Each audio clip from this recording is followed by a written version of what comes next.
سب کے لیے روشنی روشنی سب کے لیے الحمدللہ رب العالمین اللہم صلی علی سیدنا و مولانا محمد و علی آل سیدنا و مولانا محمد وبارک وسلم۔ ناظرین محترم السلام علیکم ورحمۃ اللہ وبرکاتہ۔ میں ہوں آپ کا میزبان سمیر احمد اور پیش کیا جا رہا ہے پروگرام روشنی سب کے لیے۔ یقیناً جب کوئی مہمان ہمارے گھر آئے، کوئی خاص مہمان ہمارے گھر آئے تو پھر اس کی بڑی خاص تیاری، بڑا خاص اہتمام ہوا کرتا ہے۔ گھر کو صاف بھی کیا جاتا ہے، تزئین و آرائش بھی کی جاتی ہے، کپڑے بھی اچھے پہنے جاتے ہیں، گھر کو خوشبو سے معطر کیا جاتا ہے۔ کیوں؟ کیونکہ خاص مہمان آ رہا ہے۔ اور پھر اگر اس پر یہ پتہ چلے کہ آنے والا جو خاص مہمان ہے وہ اپنے ساتھ تحائف اور تحفے بھی بڑے خاص لا رہا ہے، بڑے عظیم الشان، بڑے اسپیشل گفٹس لے کر آ رہا ہے، تو پھر ہماری تیاری کا معیار ہی کچھ اور ہوتا ہے، اسٹینڈرڈ بہت اوپر چلا جاتا ہے۔ اور پھر ہر کسی کی ایک کاوش ہوتی ہے، جتنے بھی میزبان ہوتے ہیں، کہ آنے والا مہمان ہم سے اس طرح راضی ہو جائے، اس طرح خوش ہو جائے کہ ایک تو وہ ہم سے راضی ہو جائے، خوش ہو جائے، اور دوسری طرف جتنے وہ تحائف لے کر آئے، اسپیشل گفٹس لے کر آیا وہ ہمیں عطا کر دے۔ یہ جو ماہ رمضان ہے آنے والا، یہ بھی اللہ رب العزت کا پیارا مہینہ، مہمان ہے اللہ کی طرف سے اور خاص مہمان ہے۔ جب اس کی آمد ہوتی ہے تو یقیناً جو بندگان خدا ہوتے ہیں ان کی کوشش ہوتی ہے کہ وہ تمام پروٹوکولز، تمام تقاضوں کو فالو کریں، تمام پروٹوکولز، تمام تقاضوں کو پورا کرتے ہوئے اس آنے والے ماہ رمضان المبارک اللہ کے اس پیارے مہمان مہینے کا استقبال کریں، اور وہ تمام تقاضے اس انداز سے پورے کریں کہ آنے والا اللہ کا پیارا مہمان مہینہ ہم سے راضی بھی ہو جائے، اور اپنے ساتھ یہ خالی ہاتھ نہیں آ رہا، اللہ کی طرف سے کیونکہ خاص مہمان ہے تو اپنے ساتھ بڑے خاص، بڑے اسپیشل، بڑے عظیم الشان تحائف اپنے ساتھ لاتا ہے۔ تو اللہ کرے کہ ہم اس کا استقبال اس انداز سے کریں، اہتمام اس انداز سے کریں، اس مہینے کے شب و روز اس انداز سے ان تمام پروٹوکولز کو فالو کرتے ہوئے گزاریں کہ پھر یہ اپنے ساتھ جتنے عظیم الشان تحفے لایا ہے، چاہے وہ رحمتوں کے ہوں، برکتوں کے ہوں، مغفرتوں کے ہوں، یا پھر نار جہنم سے خلاصی کے ہوں، اللہ رب العزت سے دعا ہے کہ وہ تمام تحفے یہ پیارا مہینہ ہماری جھولی میں ڈال کر جائے انشاءاللہ۔ تو جب یہ آمد ہے تو پھر جاننا بڑی یہ بات ضروری ہے کہ جو تحائف ہیں یہ امت کو ملیں گے کیسے، وہ تقاضے ہیں کیا، شرعی احکام کیا ہیں، قرآن و سنت کی روشن تعلیمات کیا ہے کہ جس انداز سے اس پیارے مہینے کا، اللہ کے مہمان مہینے کا استقبال کرنے کا حق ہے وہ حق ادا ہو سکے، اور پھر اس مہینے میں جس انداز سے روزے رکھنے کا جس انداز سے حق ہے وہ حق ادا ہو سکے، تلاوت قرآن میں اور قیام میں یہ ہمارا پیارا مہینہ رمضان گزرے۔ یہ تمام باتیں جاننے کے لیے، محقق اور مدلل ریفرنس بیسڈ گفتگو کرنے کے لیے ARYQTV کے دو مختلف ماشاءاللہ ایسی شخصیات مستند کہ جن کی گفتگو آپ سنتے بھی رہتے ہیں، پسند بھی کرتے ہیں اور اس سے استفادہ کرتے ہیں، جو روشن تعلیمات قرآن و سنت کی یہ دونوں ہی عظیم شخصیات آپ کے قلوب تک پہنچانے کا اہتمام کرتے آ رہے ہیں۔ آپ کی کوشش ہوتی ہے کہ اس کو فالو کرتے ہوئے، اتباع کرتے ہوئے اپنے دنیا اور آخرت کو روشن کرنے کی کوشش کریں۔ دونوں ہی مستند چہرے اور دونوں ہی ہماری آنکھوں کی ٹھنڈک، ہمارے سروں کا تاج۔ سب سے پہلی شخصیت حضرت علامہ مولانا مفتی محمد سہیل رضا امجدی صاحب، السلام علیکم۔ وعلیکم السلام ورحمۃ اللہ وبرکاتہ۔ سر خیر مقدم ہے آپ کا، جزاک اللہ۔ اور آپ کے ساتھ دوسری شخصیت، آپ بھی کسی تعارف کے محتاج نہیں، صاحب علم و دانش حضرت علامہ مولانا مفتی محمد احسن نوید نیازی صاحب، السلام علیکم ورحمۃ اللہ۔ وعلیکم السلام ورحمۃ اللہ وبرکاتہ۔ صاحب آپ کا بھی خیر مقدم، جزاک اللہ خیرہ۔ اور پہلا سوال بڑا ریلیونٹ سوال ہے، اور لوگ بڑی کیوریوسٹی رکھتے ہیں کہ یہ بات بھی جاننے کی کوشش کریں کہ اس امت میں مفتی صاحب جس طرح رمضان ایک بڑا مقدس مہینہ ہے اور اس کا بڑا پروٹوکول ہے، بڑے اس کے تقاضے ہیں، بڑا احترام ہے، تو کیا جو سابقہ امتیں تھیں اس میں بھی رمضان کو یہی اہمیت اور اسی طرح مقدس مانا جاتا ہے؟ بسم اللہ الرحمن الرحیم، اللہم صلی علی سیدنا و مولانا محمد وعلی آلہ واصحابہ وبارک وسلم۔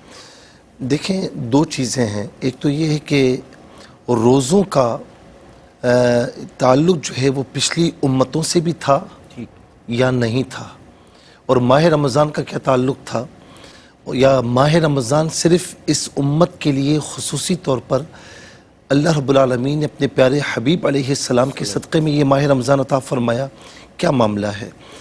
دیکھیں، ذرا سا غور کریں تو جتنے بھی ادیان ہیں، جتنے بھی ملل ہیں، سب میں روزہ معروف رہا ہے، ماہ رمضان نہیں، ٹھیک، روزہ معروف رہا ہے۔ یعنی قدیم یونانی، مصری، رومن، ہندو، ان تمام کے درمیان روزہ کسی نہ کسی صورت میں موجود تھا. ٹھیک ہے نا. صورتیں، نوعیتیں مختلف ہو سکتی ہیں، ڈیفرنٹ ہو سکتی ہیں، لیکن روزہ بنیادی طور پر موجود رہا. ٹھیک ہے نا. اچھا، جتنی بھی اناجیل ہیں، انجیلوں کہتے ہیں یا اناجیل ہیں، اس میں بھی روزے دار کی اور روزے کی تعریف موجود ہے. ٹھیک اچھا، جو تورات ہے اس میں بھی روزے داروں کی تعریف کی گئی. ٹھیک اچھا، خود موسیٰ علیہ السلام جب کوہ طور پر اللہ تعالیٰ سے کلام کرنے کے لیے حاضر ہوئے تھے، حاضر بارگاہ اقدس ہوئے تھے، تو 40 روزے رکھ کر گئے تھے.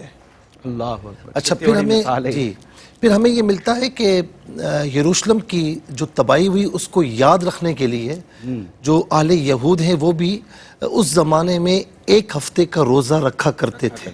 کہنے کا مقصد یہ کہ روزہ تقریباً ہم اگر پیچھے دیکھتے ہیں پاسٹ میں تو ہر امت میں، ہر دین میں رہا ہے، کسی نہ کسی حالت میں کسی نہ موجود کسی ہے. حال میں رہا. رمضان کی کوئی ایسا وجود نہیں ملتا پیچھے. اچھا، اب چونکہ ہم یہ دیکھتے ہیں کہ جتنی بھی آسمانی بکس ہیں، آسمانی کتب ہیں، جو 4 مشہور ہیں، زبور ہے، تورات ہے، انجیل ہے، قرآن کریم ہے. ٹھیک. اچھا، یہ ہمیں تعلق ضرور ملتا ہے، ریلیشن ضرور ملتا ہے کہ یہ چاروں کے چاروں کتابیں ماہ رمضان میں نازل ہوئی ہیں. اللہ اکبر. سبحان اللہ. سے 23ویں، 24ویں اور 25ویں بالترتیب زبور، تورات اور انجیل ان راتوں میں نازل ہوئی. اور شب قدر میں اللہ تبارک و تعالیٰ نے قرآن کریم کو لوح محفوظ سے آسمان دنیا پر نازل فرمایا، اور پھر 23 سال کم و بیش بتدریج یہ نازل ہوتا رہا. 23 سال میں کم و بیش مکمل ہوا. صحیح. تو اب آئیے قرآن کریم کی اس آیت کی طرف، آیت نمبر جو 185 ہے، شہر رمضان الذی انزل فیہ القرآن، کہ رمضان کا مہینہ کہ جس میں قرآن نازل ہوا. تو اب اگر ہم دیکھیں کہ ماہ رمضان کو جو شرف ملا وہ قرآن کی وجہ سے ملا. اللہ اکبر. اور اس دور میں جو زبور ہے، تورات ہے، انجیل ہے، وہ بھی ماہ رمضان میں نازل ہوئی. تو اب کہیں گے کہ ماہ رمضان کا ذکر تو نہیں ملتا. تو بھائی یہ جو ہجری کی ابتدا ہے، سن ہجری کی، تو یہ تو حضور نبی کریم علیہ السلام جب مدینہ منورہ تشریف لائے تو تب سے ہوئی. مہینوں کے نام رکھے گئے. ایسا ہی ہے. ٹھیک ہے نا. جیسے محرم، صفر، یہ تمام کے تمام اس وقت نام رکھے گئے. اسی طریقے سے اگر آپ جنوری، فیب لیں، مارچ لیں، اپریل لیں، یہ بھی بعد میں رکھے گئے. یہ عیسوی کیلنڈر ہے. عیسوی کیلنڈر ہے جو حضرت عیسیٰ علیہ السلام کی آفٹر ڈیتھ، AD کہتے ہیں، آفٹر ڈیتھ یہ اس کا ہوا. اس سے پہلے بھی کسی نہ کسی اعتبار سے کیلنڈر تھے. تو جس وقت زبور نازل ہوئی، جس وقت تورات نازل ہوئی، جس وقت انجیل نازل ہوئی، تو ہو سکتا ہے کہ اس زمانے میں کیلنڈر میں نام کچھ اور ہو، لیکن تھا ماہ رمضان ہی. واہ واہ واہ. تو شہر رمضان الذی انزل فیہ القرآن، کہ سب سے بڑا تعارف رمضان کا ہے ہی ہے کہ یہ قرآن اس میں نازل ہوا. تو روزہ تمام امتوں میں، تمام ادیان میں رہا. صحیح ہے. لیکن خاص ماہ رمضان زور دے کر جو فرمایا گیا، خاص ماہ رمضان اور اس کی فضیلتیں، اس کی برکتیں اگر اس طریقے سے کسی کو عطا ہوئی تو یہ صرف امت محمدی کو عطا ہوئی. اللہ. کہ آپ دیکھیں نا کہ ماہ رمضان میں اگر آپ ایک نفلی کام کرتے ہیں تو فرض کے برابر ثواب، فرض کرتے ہیں تو اللہ تبارک و تعالیٰ 70 فرائض کا ثواب عطا فرماتا ہے. غلام کے کام میں تخفیف کی تو اللہ رب العالمین کے پیارے نبی علیہ السلام مغفرت کا وعدہ فرماتے ہیں. ایک روزہ رکھ لیں تو گناہ معاف ہو جاتے ہیں. تو یہ تمام. پھر افطار سے پہلے روزے دار کی منہ کی جو بو ہوتی ہے، اسمیل ہوتی ہے، وہ اسے خود پسند نہیں آتی. وہ خود چاہتا ہے کہ یار یہ کیا ہو گیا ہے. لیکن اللہ تبارک و تعالیٰ کے پیارے نبی فرماتے ہیں کہ اللہ تعالیٰ کو وہ خوشبو مشک کی خوشبو سے زیادہ پسند ہے. سبحان اللہ. اور آپ دیکھیں کہ اپنے بندوں کو سمجھائے کیسے کہ یا ایھا الذین آمنوا کتب علیکم الصیام کما کتب علی الذین من قبلکم. آیت نمبر 183 ہے سورہ بقرہ کی نا، کہ ایمان والو تم پر روزے فرض کیے گئے جس طرح تم سے پچھلی امتوں پر فرض تھے.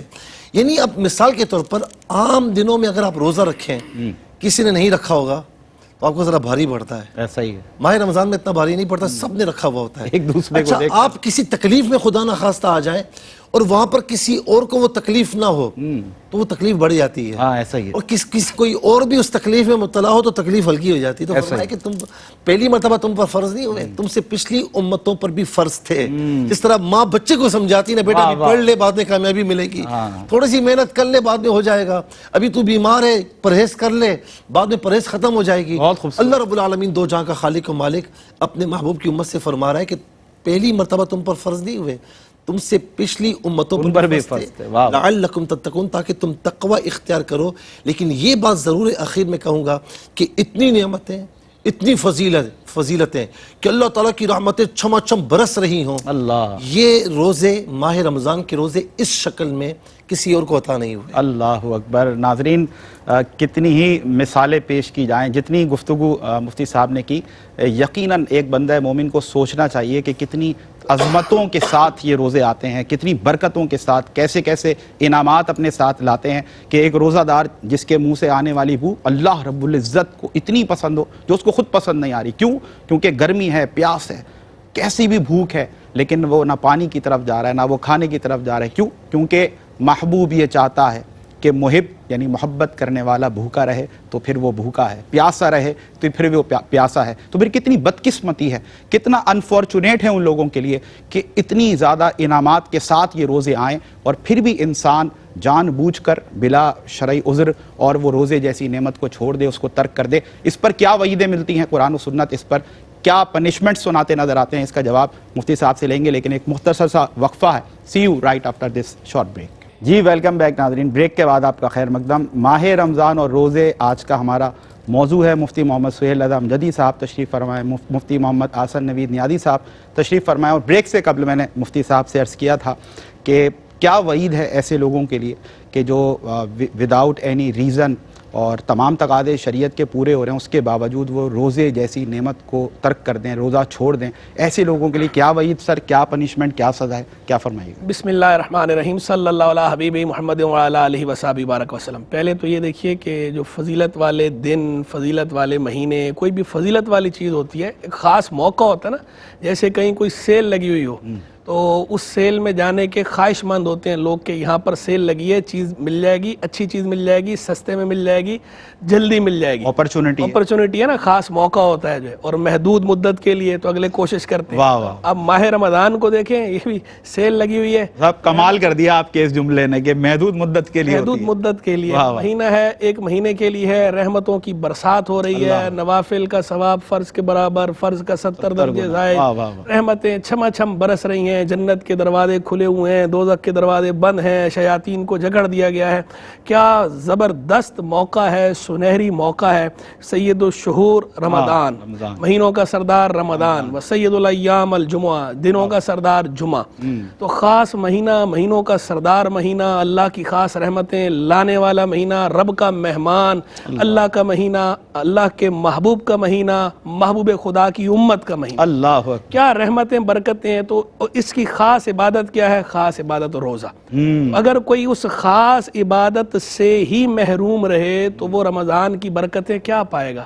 تو وہ رمضان کی برکتوں سے محروم ہو رہا ہے. تو اور کوئی وعید نہ بھی ہوتی اور کوئی بات نہ بھی ہو, محض صرف اسی کو دیکھ لیا جائے کہ یہ جو اتنی رحمتیں, برکتیں, روحانیت, نورانیت, وہ جو خاص اس مہینے میں اس روزے کی وجہ سے ہے, یہ بندہ اس سے محروم ہو رہا ہے جو بغیر شرعی عذر کے روزہ. صاحب آپ یہ کہہ رہے ہیں کچھ چھن جانا جیسے محرومی ہوتا ہے, کچھ نہ ملنا بھی تو محرومی ہے نا, کہ جب آپ کو ایزیلی ملنا ہو, ایزیلی مل سکتی ہو چیز, آپ جو ہے وہ اویل کر سکتے ہو. گولڈن اپرچونٹی کہا جاتا ہے نا, گولڈن اپرچونٹی ہے, چانس, گولڈن چانس ہے, آپ اویل کر سکتے ہیں. اور آپ چھوڑ دیں تو بعد میں جو سمجھدار بندہ ہوتا ہے تو کیا کرتا ہے؟ افسوس کر رہا ہوتا ہے, پچھتا رہا ہوتا ہے, یار یہ میں کر سکتا تھا, مجھ سے ایسا ہی. تو ماہ رمضان وہی گولڈن چانس ہے, آپ اس کو ضائع کر رہے ہیں اور اس روزے کو چھوڑ کر, اور اپنی سستی کی وجہ سے ضائع کر رہے ہیں. اور یہ وہ عبادت روزہ کہ حدیث مبارک میں کیا فرمایا, بنی الاسلام علی خمس, اسلام کی بنیاد 5 چیزوں پر ہے. ارکان خمسہ جنہیں کہا جاتا ہے, اسلام کے ارکان, پلر ہیں.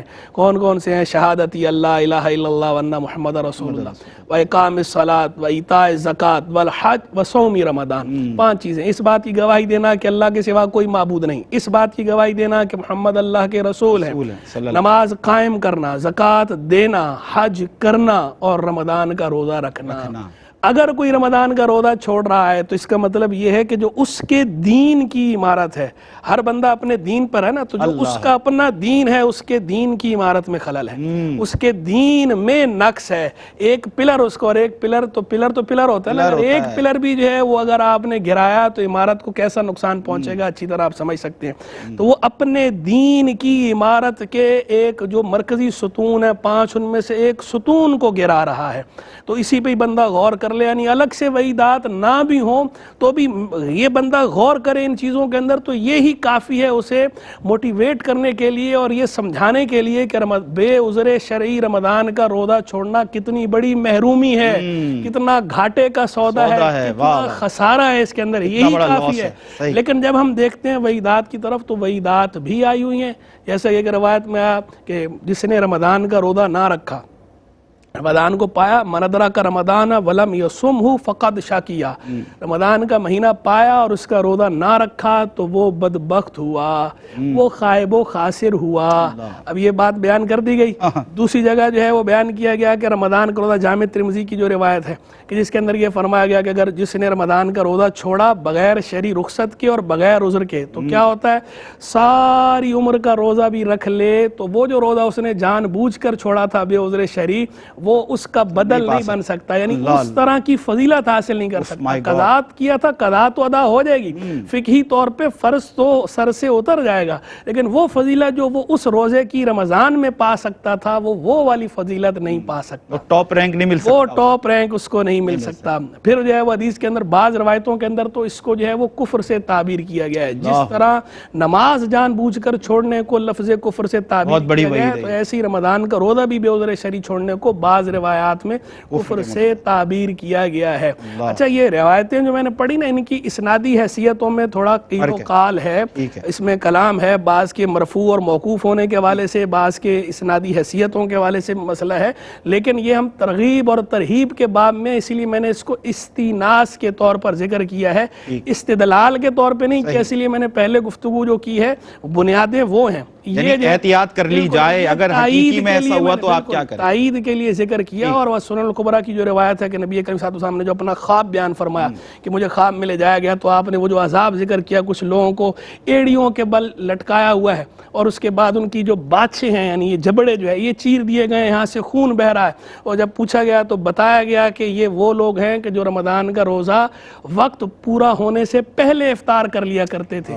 جو وقت پورا ہونے سے پہلے افطار کر لے اس کو یہ عذاب مل رہا ہے, اس کو یہ صدا مل رہی ہے, جو رکھے ہی نہ اس کے لیے کیا ہوگا. اس لیے جو ان وعیدات سے بھی ڈرنا چاہیے, اور ویسے بھی جو ثواب اور محرومی ہونی ہے ثواب سے اس کو نظر میں رکھ کے بس بندے کو مستعد ہو جانا چاہیے, جس طرح نبی کریم صلی اللہ علیہ وسلم مستعد ہو جاتے تھے. جو پیارے آقا کا انداز تھا, امتی کا انداز بھی وہی ہونا چاہیے کہ ماہ رمضان میں عبادت پہ کمر بستہ ہو جائے, اور اگر عذر شرعی نہیں ہے تو روزہ ضرور رکھے, کسی حال میں نہ چھوڑے. ضرور رکھیں, ضرور بالضرور. اور کس قدر تم پہ گراں صبح کی بیداری ہے, ہم سے کب پیار ہے, ہاں نیند تمہیں پیاری ہے, طبع آزاد پہ قید رمضان بھاری ہے, تم ہی کہہ دو یہی آئین وفاداری ہے. جو مفتی صاحب نے باتیں کی ہیں, میں سمجھتا ہوں کہ ہمارے لیے عبرت ہے اس کے اندر, کہ روزہ ایک بہت بڑی نعمت, بڑی فضیلت کے ساتھ, عظمت کے ساتھ, برکت کے ساتھ, مغفرتوں کے پروانے لیے, خلاصی جہنم سے کے پروانے لیے ہمارے پاس آتا ہے. تو ایک بندہ مومن اگر تھوڑا سا بھی کہتے ہیں نا, بنیادی طور پہ بھی ہم اپنے آپ کو عقل مند سمجھتے ہیں, ہمیں بنیادی عقل جو چاہیے ایک بندہ مومن کو, اگر وہ بھی ہے تو کچھ بھی ہو جائے, اگر کوئی شرعی عذر نہیں تو ہمیں یہ عہد کرنا ہے اس پروگرام کو دیکھنے کے بعد, انشاءاللہ ہمارا روزہ نہیں چھوٹے گا, ہم روزہ ضرور رکھیں گے. وہ جس کا بدلہ اس انداز میں ملے کہ کیا کیا انعامات دونوں مفتیان کرام ذکر فرما رہے ہیں, ہمارے لیے ایک بہت بڑی موٹیویشن ہے. مصعب, ایک زاویے سے ہم اگر اس طرح بھی بات کریں کہ ایک کانسیپٹ, ایک تصور, ایک نظریہ کسی کیٹیگری میں یا طبقے میں یہ بھی پایا جاتا ہے کہ کیونکہ کسی دور میں یا پچھلے وقت میں یا پاسٹ ڈیز کے اندر کسی وجہ سے روزہ رہ گیا تھا, قضا ہو گیا تھا, تو یہ تصور کیسا ہے کہ اب کیونکہ رمضان آ رہا ہے تو کچھ بھی کر کے اس رمضان کے آغاز سے پہلے وہ جو سابقہ ہمارے قضا روزے ہیں وہ پورے کرنا ضروری ہیں. یہ اس کے حوالے سے میری تصحیح اور اصلاح آپ کی طرف سے. دیکھیں, ایک بات اس میں یہ عرض کروں کہ تھوڑا سا اگر غور کریں اس کی برکتوں کے حوالے سے اور اس کا جو فلسفہ ہے, لعلکم تتقون, یہ تقوی حاصل کیسے ہوگا؟ ظاہر ہے کہ جب ہم اللہ تعالیٰ کی بات کو مانیں گے اور اس کے دیے ہوئے اور اس کے رسول علیہ السلام کے دیے ہوئے احکامات کے مطابق جو ہے وہ صبح صادق سے لے کر غروب آفتاب تک ہم کھانے پینے سے اور دیگر شہوانی لذات سے اپنے آپ کو بچائے رکھیں گے تو تبھی تقوی حاصل ہوگا نا، ٹھیک، تبھی دل کا تقوی حاصل ہوگا. ایسا ہی ہے. ورنہ تو فرمایا کہ جس نے جو بھوکا پیاسا رہا، روزہ رکھا، گالم گلوچ سے، جھوٹ سے، خرافات سے اپنے آپ کو بچایا نہیں، تو وہ تو بھوکے پیاسے کی طرح ہے، پھر ثواب کچھ نہیں ملے گا، پھر اس کا جو فلسفہ ہے وہ حاصل نہیں ہوگا، اس کا جو نچوڑ ہے وہ اس سے ہم محروم رہیں گے. اچھا، اسی رکوع میں آپ دیکھیں اوپر نا آیت نمبر 178 ہے غالباً 178 اور 179 میں اللہ تبارک و تعالیٰ نے قصاص کا حکم دیا. یا ایھا الذین آمنوا کتب علیکم القصاص فی القتل الحر بالحر. پھر آیت نمبر 179 میں وَلَكُمْ فِي الْقِصَاصِ حَيَاتٌ یا اولی الالباب.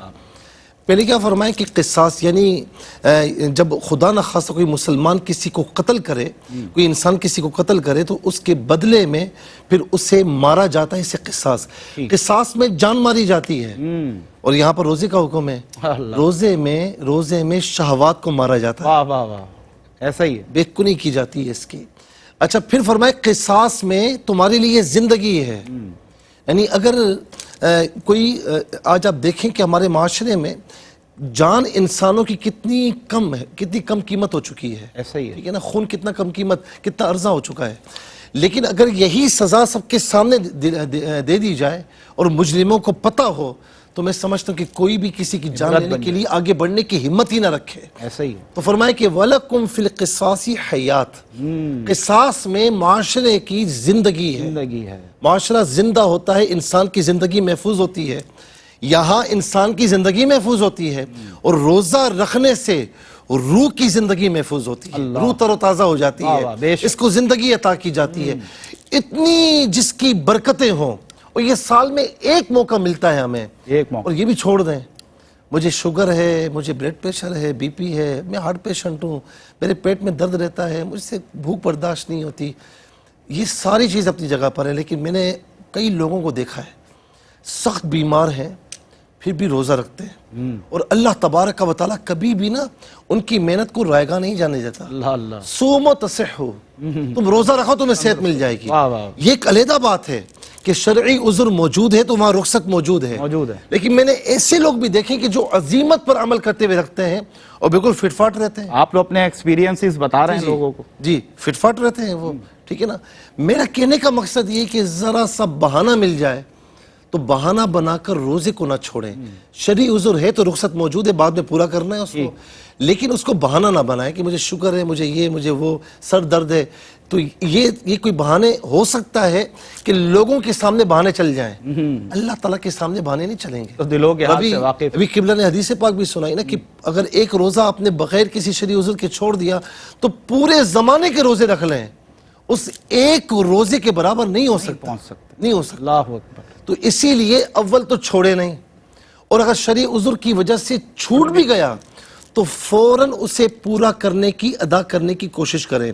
یاد رکھیں کہ نماز جو عید الفطر کا پہلا دن، فرسٹ شوال، اور عید الاضحیٰ کے 4 دن 10، 11، 12، 13 ذی الحجہ، ان 5 دنوں کے علاوہ فوری کوشش کریں کہ آپ ان روزوں کی جو چھوٹے ہیں، آپ کو صحت مل چکی ہے، ان کی قضا کریں. لیکن بہرحال اگلا ماہ رمضان آ گیا، افضل تو یہ تھا کہ قضا کو پورا کر لیں، لیکن نہیں ہوا تو ان فرض روزوں پر کوئی اثر نہیں پڑے گا، وہ پورے رکھیں اور اس کے بعد جب موقع ملے وہ پرانی قضا کر لیں. ٹھیک ہے. اور اس سے ہمیں تقریباً یہ جواب مل گیا، اور میں سمجھتا ہوں بڑی سیر حاصل گفتگو. اس سے آپ نے پورا خلاصہ بتا دیا، ایک سمری بتا دی، جس سے آپ کو یہ بات سمجھ آ گئی ہوگی کہ ہمیں اگر روزہ جو قضا ہے اور ہمیں اس کی قضا اگر کرنی ہے تو اس کے لیے کوئی قید نہیں ہے. جو دن ہیں مفتی صاحب نے وہ بھی وضاحت سے بتا دیے، یکم شوال ہے اور پھر 4 ایام جو ہے وہ جو ذی الحج کے ہیں. ان 5 دنوں کے ایام کے علاوہ آپ جب چاہیں، بلکہ مجھ سے آپ نے جو زور دیا، آپ نے ایمفیسائز کیا، جتنی جلدی ہو سکے جو قضا ہے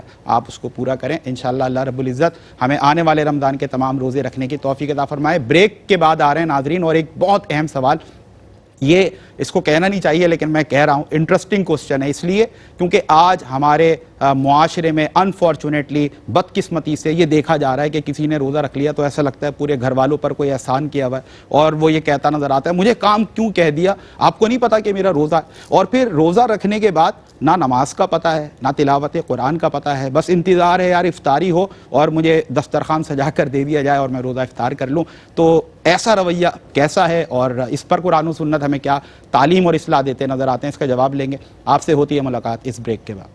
جی ویلکم بیک ناظرین، بریک کے بعد آپ کا خیر مقدم ہے.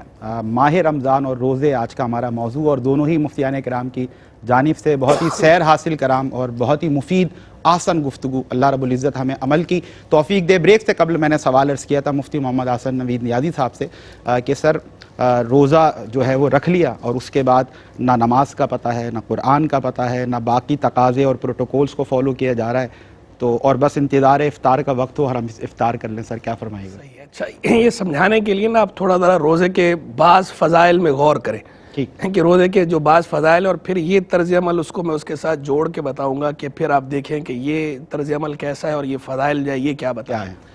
دیکھیں جب روزے کے فضائل پہ ہم غور کرتے ہیں تو حدیث مبارک جس کے اندر فرمایا گیا نا کہ ہر ابن آدم کا ہر عمل جو ہے اس کا وہ عمل اس کے لیے ہے اور اس کا ثواب اسے 10 گنا سے 700 گنا تک دیا جاتا ہے بڑھا کر. اللہ آگے حدیث میں کیا لفظ ہے فرمایا، حدیث قدسی اللہ تعالیٰ نے کیا فرمایا حدیث کے اندر، الا الصوم، سوا روزے کے، فإنہ لی، کہ روزہ میرے لیے ہے، اللہ وانا اجزی بہ، ایکسیپشن، میں اس کی جزا عطا فرماؤں گا. یعنی اگر اس کو معروف پڑھیں تو اور مجہول پڑھیں اجزا بھی، تو میں اس کی جزا دیا جاؤں گا. یعنی اس کی جزا یہ ہے کہ میری رضا اسے حاصل ہو جائے گی، اسے میں حاصل ہو جاؤں گا. من لہ المولا فلہ الکل، جس کا رب ہو جائے اس کا سب ہو جائے. حدیث کے اندر کیا فرمایا، صائم کے لیے فرحتان، 2 فرحتیں، ایک فرحت جو ہے وہ عند فطری، افطار کے وقت، دوسری کیا فرحہ عند لقاء ربی، اپنے رب سے ملاقات. اللہ اکبر. حدیث کے اندر کیا فرمایا، یہ ایک ہی حدیث چل رہی ہے جس کو میں ٹکڑوں کے اندر بیان کر رہا ہوں، یعنی الگ الگ بھی ہے لیکن ایک اسی روایت کے اندر یہ پوائنٹس میں آ رہی ہے بات، صاحب نے سمجھ میں آ رہی ہوگی سب.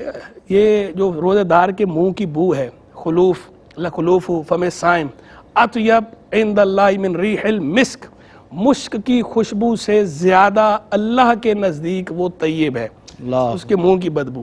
پھر یہی روزے دار جو ہے اس کے لیے فرمایا جا رہا ہے کہ قیامت کے روز، یہ بھی حدیث کے اندر ہے کہ قیامت کے روز یہ جو دروازے ہیں جنت کے، ان میں سے ایک دروازہ ہوگا جس کا نام ہے ریان. اللہ، اس دروازے سے صرف اور صرف روزے دار داخل ہوں گے. کیا ایکسیپشن، روزے داروں کے سوا کوئی داخل نہیں ہوگا. اور آگے حدیث کے اندر یہ لفظ ہے کہ جب روزے دار داخل ہو جائیں گے تو اس کے بعد وہ دروازہ بند کر دیا جائے تاکہ اور کوئی اس دروازے سے داخل نہ ہو.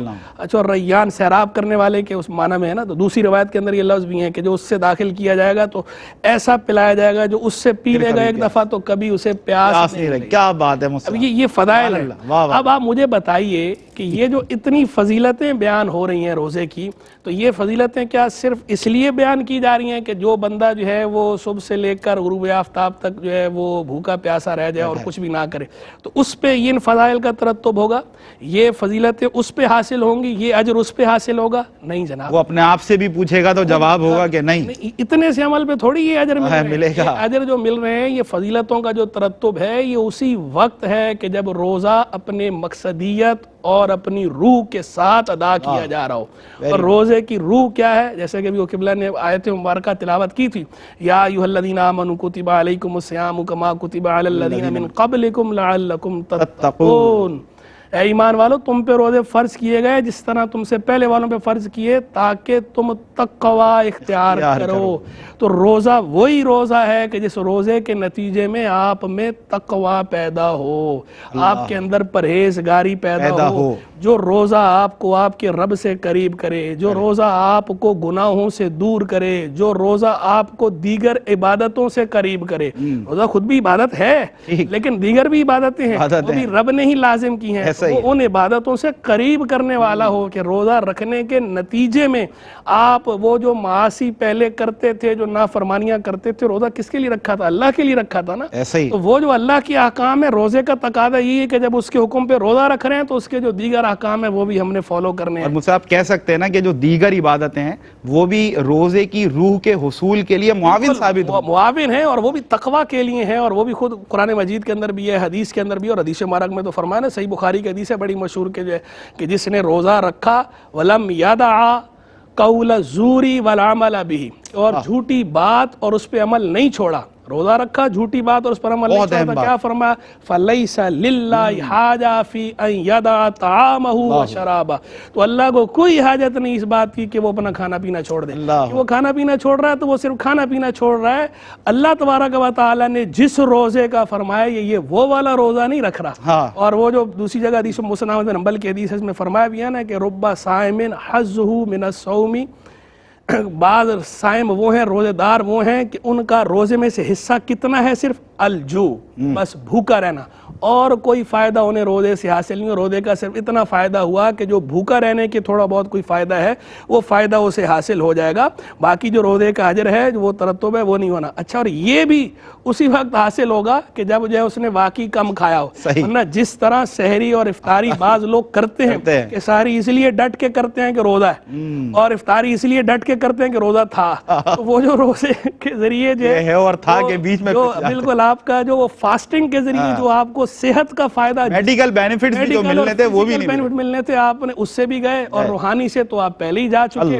باقی یہ الگ بات ہے کہ کسی نے اس طرح روزہ رکھا تو فقہی طور پر روزہ ادا ہو جائے گا، فرض سر سے اتر جائے گا کہ روزہ خود ایک مستقل عبادت ہے. وہ اگر اس نے اس کو پورا کیا ہے تو وہ اس کا روزہ ادا ہو گیا. ہم یہ نہیں کہیں گے کہ اس کا روزہ نہیں ہوا، اس کے ذمہ میں باقی ہے، لیکن وہ بس ایسے ہی ادا ہوا ہے. جو اس پہ اجر کا ترتب ہے، جو فضائل ہیں، جو ثواب ہے، یہ اس کا مستحق نہیں ہے. اللہ قادر ہے، وہ چاہے بے نیاز ہے، بخشنے والا ہے، وہ چاہے تو اس کے اس روزے پہ بھی اسے بہت زیادہ اجر عطا فرما دے. نوازنے پر آئے تو نواز دے زمانے. لیکن جو اس نے عمل کیا ہے، اس کے عمل کا تقاضا یہ ہے کہ وہ اجر، وہ فضیلتیں اس کو حاصل نہ ہو. استحقاق نہیں رکھتا یہ ان فضیلتوں کا ان کا. تو اس لیے روزہ رکھے تو پھر آپ جب اتنی تکلیف اٹھا رہے ہیں تو اس کی SOPs پوری کریں.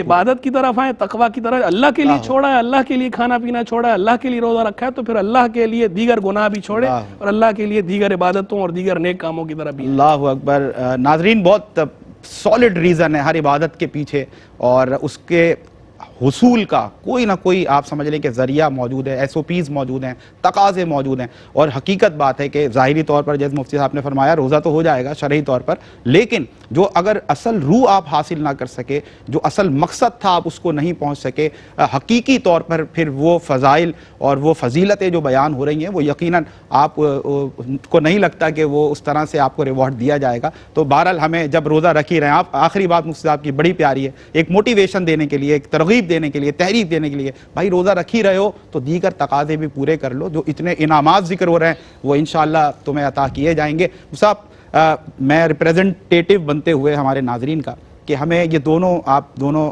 صاحبان کی گفتگو بڑی اچھی لگی، ہمیں بات بھی سمجھ آ گئی روزوں کا پروٹوکول رمضان کا.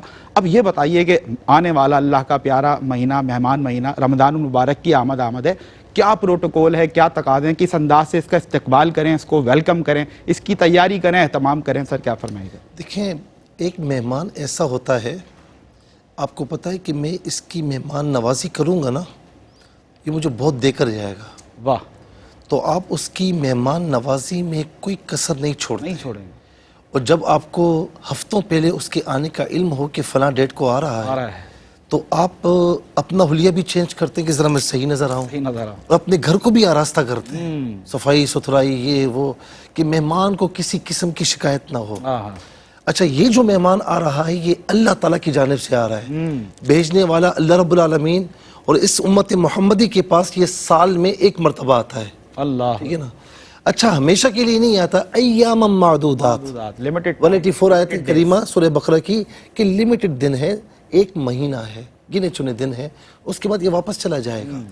تو دیکھنا یہ کہ اللہ تعالیٰ نے اسے بھیجا ہے ہمارے پاس، اور پھر یہ جا کر خدا نہ خواستہ کسی نے حق پورا نہیں کیا تو اس کے لیے تو پھر وبال جان ہے معاملہ.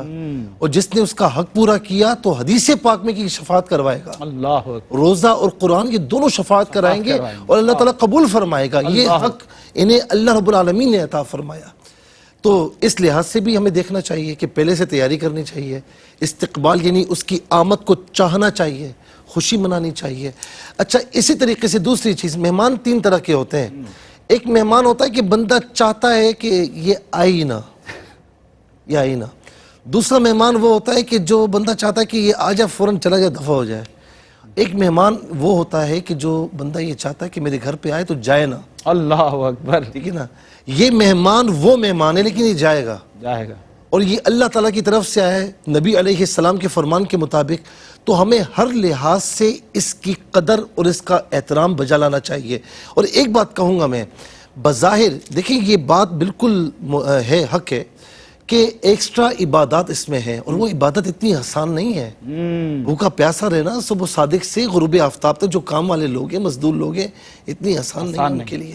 اچھا, اسی طریقے سے جس کو ذرا سی کوئی بیماری ہے اس کے لیے اور مشکل ہو جاتا ہے. خاص طور پر گرمیاں ہوں تو اور مشکل ہو جاتا ہے. اس میں 5 وقتہ نماز, اپنا کام, اپنا بزنس, یہ ساری چیزیں اتنا آسان نہیں ہے. پھر نماز تراویح بھی ہے, سحری افطاری, نماز تراویح, پھر ہر چیز ہے. لیکن اللہ تبارک و تعالیٰ نے اس پر اجر اتنا رکھا ہے اللہ کہ یہ مشکلات کوئی مشکلات نہیں ہے, واہ واہ واہ, کوئی مشکل نہیں ہے, اجر اتنا ہے. تو مگر اجر کے اعتبار سے دیکھیں, اس کی شفاعت کے اعتبار سے دیکھیں تو حضور نبی کریم علیہ السلام نے نہیں فرمایا کہ میری امت کو معلوم ہو جائے کہ ماہ رمضان ہے کیا, تو میری امت تمنا کرے کہ پورا سال رمضان ہو. تو بس یہ کوئی آپ والی بات کہ تمنا کرے مہمان جائے نا. اللہ اس سے خاص کوئی اور مہمان ہو نہیں سکتا. یہ اللہ تعالیٰ کی طرف سے آیا وہ مہمان ہے, تو ہمیں پہلے سے اس کی آمد کی چاہت کرنی چاہیے. وہاں گھروں کو آراستہ کرتے ہیں, یہاں پر اپنے دل کو آراستہ. اللہ اکبر, اللہ اکبر. مفتی صاحب بہت شکریہ, جزاک اللہ. اللہ پاک آپ کو جزائے خیر دے, سلامت رکھے. مفتی صاحب آپ کا بہت شکریہ, اللہ پاک آپ کو بھی جزائے خیر دے. اللہ رب العزت سے بس یہی دعا ہے کہ وہ آنے والے اس ماہ مبارک, ماہ رمضان المبارک کی تمام رحمتوں سے, برکتوں سے, مغفرتوں سے اور نجات کے پروانوں سے ہم سب کو مستفید فرمائے. اپنا بہت خیال رکھیے گا. انشاءاللہ پھر کسی نئے موضوع کے ساتھ حاضر خدمت ہوں گے. تب تک کے لیے اپنے میزبان سمیر احمد کو دیجیے اجازت. السلام علیکم ورحمۃ اللہ وبرکاتہ.